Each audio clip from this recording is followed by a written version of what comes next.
আমার আজকের রেসিপি জগন্নাথ দেবের 56 ভোগের মধ্যে অন্যতম একটি ভোগ, যেটির নাম হচ্ছে কণিকা ভোগ।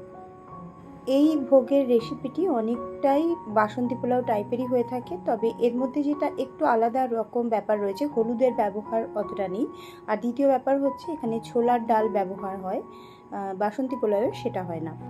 মূলত পুরীধামে দুই ধরনের ভোগ দেওয়া হয় জগন্নাথ দেবকে, ডাল ভাত তরকারি খিচুড়ি এই জাতীয়, আর এক রকম হচ্ছে খাজা গজা খই মুরগি এই জাতীয়। এর মধ্যে একটি অন্যতম ভোগ হচ্ছে কণিকা। আমি এইটি বানানোর চেষ্টা করছি।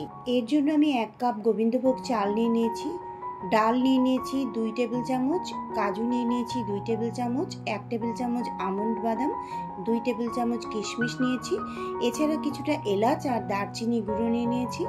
এখানে কিছু গোটা গরম মশলা নিয়ে নিয়েছি আমি, এগুলো প্রয়োজন মতো ব্যবহার করব। এখন প্রথমে আমি চালটাকে ভালো করে ধুয়ে নেব। আমি এই বাটিটার মাপে 1 বাটি চাল নিয়েছি, আর সিদ্ধ করবার জন্য 2 বাটি জল ব্যবহার করব। আর এখন প্রথমে আমি চালটাকে ভালো করে ধুয়ে নিচ্ছি। চালটাকে ভালো করে 2-3 বার ধুয়ে নেওয়ার পর ভালো করে চালের থেকে যে জলটা আছে ওইটাকে কিন্তু শুকিয়ে নিতে হবে। তার জন্য একটা থালার মধ্যে আমি চালগুলোকে বিছিয়ে ফ্যানের তলায় রেখে আসছি।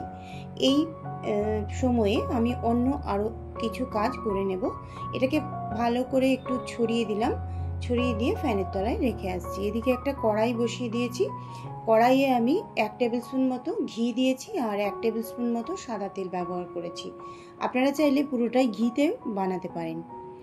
এবার আমি প্রথমে কাজুগুলোকে ভেজে নেব, আর কাজুগুলোকে এইভাবে 2 আধখানা করে নিয়েছি। এই ক্ষেত্রে কিন্তু ভাঙা কাজু ব্যবহার করা যাবে না, তার কারণ ভাঙা কাজুগুলো কিন্তু খুবই ছোট ছোট টুকরো হয়ে থাকে। এই ক্ষেত্রে কিন্তু হাফ কাজু দরকার, হাফ হাফ করে কাজু নিলে পরে দেখতে ডিশটা খুবই সুন্দর হবে। এছাড়া আরও বেশি সুন্দর বানানোর জন্য আমি এখানে আমন্ড বাদাম ব্যবহার করেছি। 1 টেবিল স্পুন মতো আমন্ড বাদাম নিয়ে আমি জলে 2 ঘন্টা ভিজিয়ে রেখে দিয়েছিলাম। সেই ভেজা বাদামটা এখন আমি ভেজে নিচ্ছি। এরপর আমি দিয়ে দিচ্ছি ডাল। এই ক্ষেত্রে ছোলার ডাল ব্যবহার করা হয়। 2 টেবিল স্পুন আমি ডাল ব্যবহার করেছি। এই ডালটাকে আমি 2 ঘন্টা ভিজিয়ে রেখে দিয়েছিলাম আগে থেকেই, আপনারা সিদ্ধ করেও নিতে পারেন। এবার ভালো করে এই ডাল আর বাদামগুলো ভেজে নিচ্ছি। এবার আমি দিয়ে দিচ্ছি কিশমিশ। কিশমিশগুলোকে ভালো করে একটু ভাজা ভাজা করে নিচ্ছি। এবার আমি গোটা গরম মশলা দিয়ে দেবো। আপনারা চাইলে ফোড়নেও এটা ব্যবহার করতে পারেন। আমি এখানে একটা জয়িত্রী, একটা স্টার ফুল, 2-3টে লবঙ্গ, ছোট এলাচ আর দারচিনি ব্যবহার করলাম। এই গরম মশলার গোটা গরম মশলাগুলো ছাড়াও আমি গুঁড়ো গরম মশলা মানে গুঁড়ো দারচিনি পাউডারও ব্যবহার করেছি। এখন চালগুলো যেগুলো আমি শুকিয়ে নিয়ে এলাম ফ্যানের হাওয়ায়, সেই চালগুলোকে আমি এখন কড়াইয়ে দিয়ে দিলাম। ফোড়নের সঙ্গে এবং বাদামের সঙ্গে এই চালটাকে ভালো করে একটু ভেজে নেব। খুব সুন্দর একটা স্মেল বেরিয়ে আসছে এই সময়। চালটা যখন ট্রান্সপারেন্ট একটা কালার বেরিয়ে আসবে, মানে একটু হালকা সাদা সাদা হয়ে আসবে, তখন বুঝতে হবে জল দেওয়ার সময় হয়ে গেছে। আমি যেহেতু এই বাটিটা করে 1 বাটি চাল নিয়েছি, এই কারণে আমি 2 বাটি জল আপাতত দিয়েছি। জলের ব্যাপারটা নির্ভর করছে চালের উপর, চালটা কতটা পুরনো বা নতুন এর উপর নির্ভর করছে কতটা জল লাগতে পারে। সাধারণত 1 বাটি চালের জন্য 2 বাটি জল লাগে, এরপর কম বেশি হতে পারে। এরপর ঢাকনা চাপা দিয়ে দিলাম।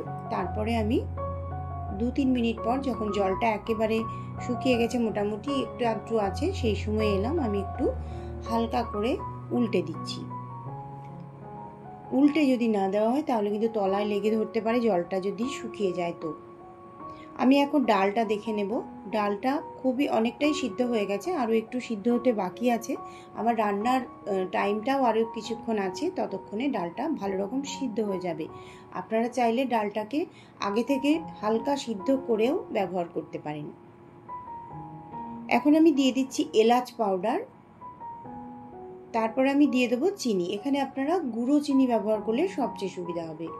তারপরে দিয়ে দেবো দারচিনি পাউডার। তারপর আমি 1/2 টিস্পুন দিয়ে দিলাম গোলমরিচ গুঁড়ো।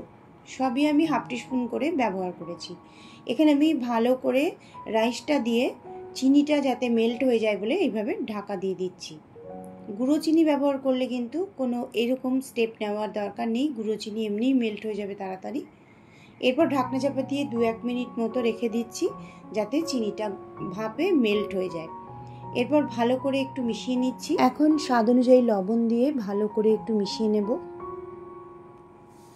এই কণিকা ভোগ হলো অনেকটা পোলাওয়ের মতো স্বাদের এবং স্বাদে হয় মিষ্টি। শুনেছি পুরীর জগন্নাথ মন্দিরে সকাল 10টার ভোগে এই ভোগটি নিবেদন করা হয়। আশা করি রেসিপিটি আপনাদের কাছে অনেকটাই ভালো লাগবে। যদি ভালো লাগে লাইক, শেয়ার, কমেন্ট, সাবস্ক্রাইবের অনুরোধ জানাচ্ছি। আর যদি আমার এই চ্যানেলের অন্যান্য রেসিপিগুলি দেখতে চান, আমার প্লেলিস্ট বানানো আছে, তাহলে সেখান থেকে দেখে নিতে পারেন। আজকের মতো এই পর্যন্তই। সবাই খুব খুব ভালো থাকবেন। অনেক অনেক শুভেচ্ছা রইল।